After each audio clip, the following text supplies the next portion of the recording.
What up, modern day gladiators? It's me again.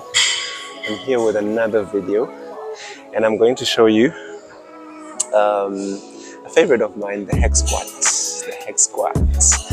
I love it, and I thought maybe let me give you a few pointers, because this is another one where I'm seeing some disasters here. Some disasters happening. So obviously, you know, your boy's got you covered, and he's gonna show you how to do this correctly, the right way. So number one, you get maximum gain. Number two, you don't get injured. So yeah, let's go. So this exercise basically is a squat, but on a fixed plane. So it's unlike the free weight squat, where you have the squat on your back and then you'll be squatting and you can move freely. This one, it's already doing the work for you. So basically, fixed plane, right? You get under it and it's fixed. So one movement, one way it moves, move down and you come up, right? So that's what I love about it as well. Like especially if you've got some back issues or whatever the case may be, this one will get you in perfect form. But as you know, you can get it wrong, right? So I'm going to show you just a basic setup here. So one thing, there's a guy that came up to me last week and said, "You showed me something I never knew." And I was thinking, what is this thing? Before he told me, right? It's like, yo, dude, you showed me something I never knew, right? And the hex squats are different. If you've got this one, there's ones that you can't adjust the base plate here, where you put your feet. There's ones where you can adjust the base plate, and this one is one where you can. And this guy was telling me that you've shown me something new, because he didn't know you could adjust this, right? So there is a lever there at the bottom that you can pull and then you adjust. Just check if you're using your hex squat, if you can adjust this, because sometimes, you know, some people, they're shorter and they want to bring it up a bit higher, or you're taller and you want to bring it lower, but into a comfortable space where you're comfortable.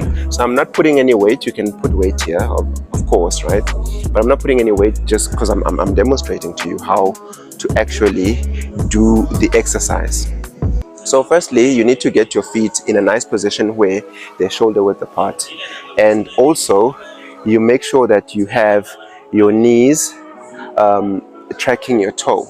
So you don't want to have a situation where your toe is facing the other way, but you know, it doesn't make sense. Or your toes are inward and you're trying to push outwards. That is a recipe for disaster. So the same way your toe is pointed, that's the way your knee will move. Some people will be up here close, so you're not going to be here. If you're up close here and your toes are pointed straight, you're going to move the way your toes are pointed. If they're pointed a bit out, you're going to move that way, right? So here, what I like to do most when I'm doing this one, I'll have my feet shoulder width apart, right? I'll have a little I'll have them pointed out just slightly, not too crazy, just slightly, and then I'll track my toes, right? So I get up under here. Firstly, pull the weight up, you unrack. So here you unrack by pulling like so, and then get to a position where I'm comfortable, right? And I'm not up here, so I'll press myself against the machine. And then I'm up here, get my hands nice, comfortable here, and sort of a nice grip, right? So I'm not just putting my hands there. Nice grip, really just propping my chest up, getting a nice grip there, and then you don't throw yourself. And I've seen a lot of people trying to get the momentum here. You don't throw yourself, right? You're gonna get injured. You wanna control the movement the whole time and with your back flat against the pad. So here, this is how you're gonna go. Then you get to the bottom, then you come up, right? You go down, nice controlled. You get to the bottom, you come up, and you're pushing with your whole foot. You're not pushing You're not pushing with the heel, you're not pushing with the toe, you're pushing with the whole foot. That's the movement. That's how you're gonna be pushing. Show you again. You go down, you come up. Nice clean movement. None of the half reps here, or going just slightly. You go right down and you come up. Due to ankle mobility, some people are not going to be able to go as low as other people. So as long as you get a 90 degrees and you get to a point where you can't go down anymore. So I've got quite a bit of flexibility and ankle mobility, so I can go all the way to the bottom without lifting off, still keeping my back firmly planted. Then you come up. That's the movement.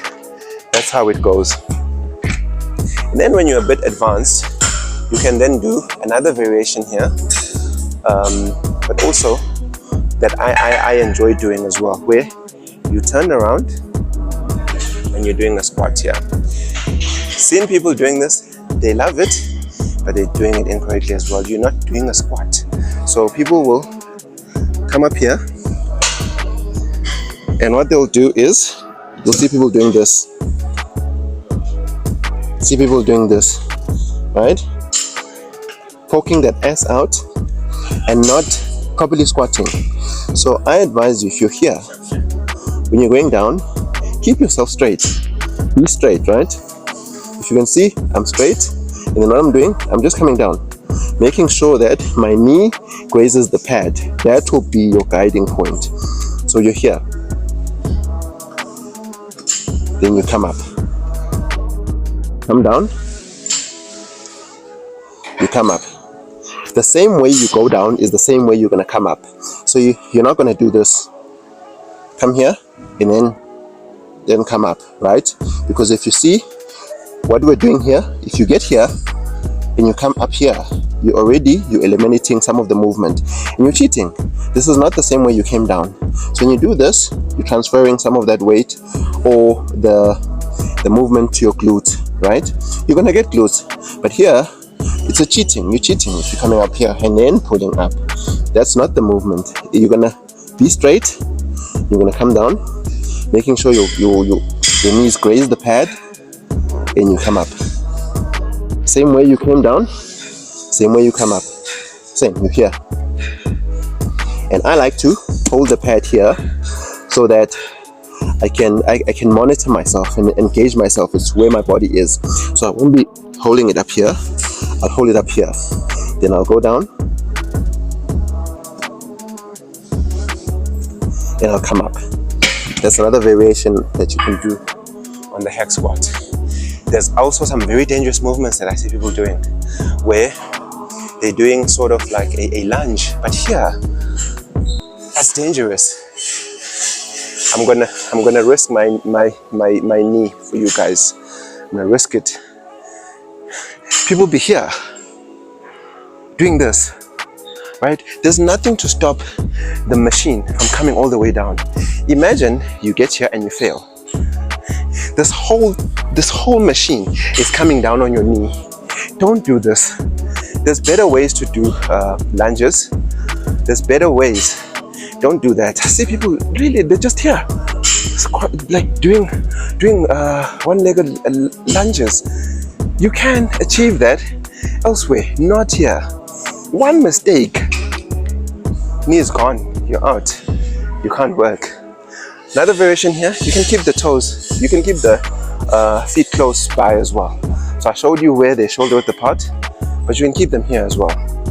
Once again, you come down. Same thing. You're here. You come up. You're here. You come up. Right? And to actually maximally hit the quads, I make sure that I'm in a position where my knee gets on the top of the toe, right? So not crazy. So I'm not here where I'm just going crazy. I'm gonna hurt my knee there. Also, I'm here where it's a normal movement, like how you would bend. So just above 90 degrees. I'm not here as well where it's too far ahead now, and then this is what I'm doing. not too far, so just perfect where I'm getting maximal squeeze on the quad, right?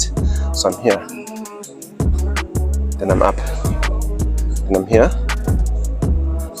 up.